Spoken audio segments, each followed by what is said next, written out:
Hello everyone, চলো আজ তোমাদের সাথে একটা রেসিপি শেয়ার করি। বিরিয়ানির রেসিপি, চিকেন বিরিয়ানি। আমি কিভাবে সহজ পদ্ধতিতে কত তাড়াতাড়ি বানাই সেটাই তোমাদের সাথে আজকে শেয়ার করতে চলে আসলাম। চলো, ফার্স্টে তো চিকেন চলে এসেছে বাড়িতে বাজার থেকে। এবার চিকেনটাকে ঢেলে নিয়ে ভালো করে চিকেনটাকে পরিষ্কার করে নেব, নিয়ে এবার এটাকে রেখে দেবো। আর এদিকে দেখো, আমি পেঁয়াজ, রসুন, আদা আর একটু টমেটো পেস্ট করে নিয়েছি। চিকেনটা ভালো করে ধুয়ে নিয়েছি। তার মধ্যে দেখো এখানে দিয়ে দিয়েছি সামান্য একটুখানি হলুদ গুঁড়ো না দিলেও তোমরা স্কিপ করতে চাইলে করতে পারো। তার মধ্যে দিয়েছি লবণ, একটু বিরিয়ানি মশলা, তার সাথে আছে সর্ষের তেল আছে, আর আছে হলো জিরে গুঁড়ো সামান্য পরিমাণে, আর আছে কাশ্মীরি লঙ্কার গুঁড়ো, আর তার সাথে গোলাপ জল, একটু কেওড়া জল দিয়ে এটা আধা ঘন্টার জন্য রেস্টে রেখে দেবো ঢাকা দিয়ে। আর এদিকে দেখো বেরেস্তা করব, ওর জন্য একদম ঝিরিঝিরি করে পেঁয়াজটা কেটে নিয়েছি। কেটে নিয়ে সাদা তেল কড়াইতে গরম করতে দিয়ে দিয়েছি। সাদা তেলের মধ্যে পেঁয়াজগুলো দিয়ে এবার কিছুক্ষণ ধরে নাড়াচাড়া করতে করতে বেরেস্তাগুলো ভেজে নেব। আর নামানোর আগে একটু চিনি ছড়িয়ে দেবো যাতে ক্রিস্পিটা হয় আর কালারটাও আসে। বেরেস্তাটা হয়ে গেছে। আর এদিকে দেখো, চালটা আমি আধা ঘন্টা আগে ভিজিয়ে রেখেছিলাম, জল ঝরিয়ে নিয়েছি, জলও ফুটে গেছে। বিরিয়ানির চাল যেটা 303। আর এদিকে দেখো গরম জলের মধ্যে একটু সাদা তেল দিয়ে দিয়েছিলাম, তেজপাতা দিয়ে দিয়েছি, লবণ দিয়ে দিলাম, আর নিটের মধ্যে দেখো গরম মশলা দিয়ে দিচ্ছি। গরম মশলার গরম জলের মধ্যে দিয়ে দিলাম। আর এদিকে দেখো চিকেনটা আমি তো আধা ঘন্টা আগে রেখেই দিয়েছিলাম, আর একটু পেঁয়াজ কুচি দিয়ে দিলাম, আর বেরেস্তা একটু রেখেছিলাম ওটা দিয়েছি। আর যেহেতু বেরেস্তাটা দিলে না মাংসের চিকেনের কালারটা খুব ভালো হয়, কালচে কালচে ব্যাপারটা হয়। দেখো ক্রাশ করে আমি বেরেস্তাটা এর মধ্যে দিয়ে দিলাম, দিয়ে এটাকে 10 মিনিটের জন্য আবারও রেস্টে রেখে দেবো। দেখো কতটা জল ছেড়েছে, আর মনে হচ্ছে না জল দিতে হবে।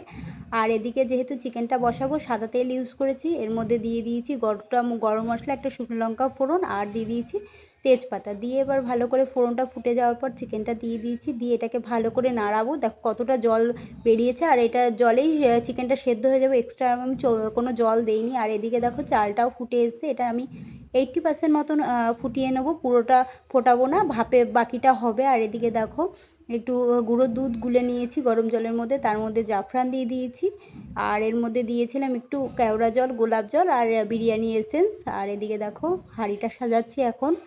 বড় হাঁড়ি নিয়ে নিয়েছি, এর মধ্যে একটু ঘি ব্রাশ করে নিয়েছি। আলুটা আগেই সেদ্ধ করে রেখেছিলাম, আলুটা সেদ্ধ করার জন্য কী কী দিয়েছি তোমাদের সাথে শেয়ার করি। এর মধ্যে দিয়েছিলাম একটু হলুদ গুঁড়ো, একটু লঙ্কা গুঁড়ো, কাশ্মীরি লঙ্কা গুঁড়ো, আর দিয়েছিলাম বিরিয়ানি যে গুঁড়ো মশলাটা ওটা দিয়েছিলাম। আর তার সাথে দিয়েছিলাম একটু কেওড়া জল, গোলাপ জল, যাতে বিরিয়ানির আলুর মধ্যেও বিরিয়ানির গন্ধটা যাতে পাওয়া যায় তাই জন্য। আর সেদ্ধ হয়ে গেছে, একটু হালকা ফ্রাই করে নিয়েছি। করে নেওয়ার পর এটা সুন্দর করে হাঁড়ির মধ্যে চারিদিকে আগে সাজিয়ে নিলাম। এরপর এর ওপর দিয়ে দেবো যে চিকেনটা করে রেখেছিলাম সেটা। আর একটা ডিম, কর্তামশাই বললো ডিম খাবে, তাই জন্য এখানে একটা ডিম, যেহেতু আমি খাবো না সেহেতু ডিম একটাই দিয়েছিলাম। তোমরা চাইলে যদি ডিম খাও এটার মধ্যে ডিম দিতে পারো। আমি ডিমটা জাস্ট কড়ার মধ্যে রেখেছিলাম, সেটাই সুন্দর করে সাজিয়ে দিলাম। দেখতেই পাচ্ছ তেলও কতটা বেরিয়েছে মশলাটার থেকে, আর একটু কালচে কালচে ব্যাপারটাও হয়েছে। এরম হলে বিরিয়ানিটা খেতেও ভালো লাগে, দেখতেও ভালো লাগে। একটু ওই বেরেস্তাটা দেওয়ার জন্যই কালো কালো হয় জিনিসটা, চিকেনটা সুন্দর কালার আসে।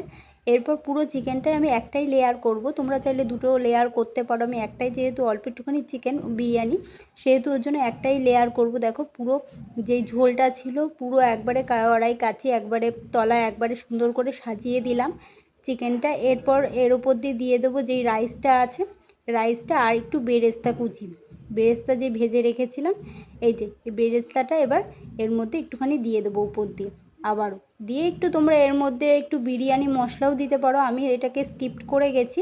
চাইলে তোমরা একটু বিরিয়ানি মশলাটাও এর মধ্যে ছিটিয়ে দিতে পারো। এরপর দিয়ে দেবো যেই সেদ্ধ করে চালটা রেখেছিলাম ভাতটা, ওইটা এবার ছিটিয়ে সুন্দর করে এটাকে সাজিয়ে দেবো। একটাই লেয়ার করব বললাম, পুরো চাল ভাতটাকেই এর মধ্যে ছড়িয়ে দিয়েছি। এরপরে উপর দিয়ে দিলাম হলো তোমার যেই বেরেস্তাটা বাকি ছিল সেটা দিয়ে দিলাম। এর মধ্যে তোমাদের সাথে শেয়ার করা হয়নি, এটা স্কিপ করে গেছিলাম, একটু বিরিয়ানি মশলাটাও ছিটিয়ে দেবো এর মধ্যে। তারপর এই যে এখানে ধনে পাতা পুদিনা পাতা এগুলো দিলে না গন্ধটা এত ভালো আসে বিরিয়ানির।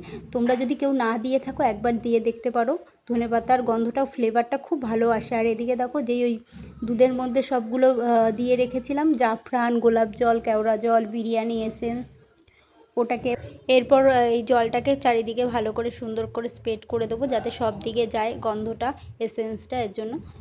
তো দিয়ে দিলাম পুরোটা। এরপর এটাকে ঢাকা দিয়ে দেব, দমে দেবো ওই 45 মিনিটের মতো চাটু দিয়ে। তারপর হাঁড়িটা বসিয়েছিলাম আর লাস্টে নামানোর সময় একটু ঘি দিয়ে দিয়েছিলাম বেশি করে। এরপর আজকে মনে হলো একটু কলা পাতায় সার্ভ করি, তাই জন্য কলা পাতা নিয়ে নিয়েছি। আর এদিকে দেখো গ্রিন একটা চাটনি বানিয়েছি, এটার রেসিপি চাইলে জানিও, খুব টেস্টি হয়েছিল, তোমাদের সাথে পরে শেয়ার করব। এরপর কলা পাতা নিয়ে নিয়েছি, নিয়ে এরপর গরম গরম বিরিয়ানিটা সার্ভ করে নিচ্ছি। চলো, তোমাদের রেসিপিটা আজকের কেমন লাগলো অবশ্যই জানিও, সবাই বাড়িতে একবার বানিও। চলো, যারা ইউটিউব থেকে দেখছো সাবস্ক্রাইব করে দিও, লাইক করো। চলো আজকে রাখছি, আবার দেখা হবে, টাটা।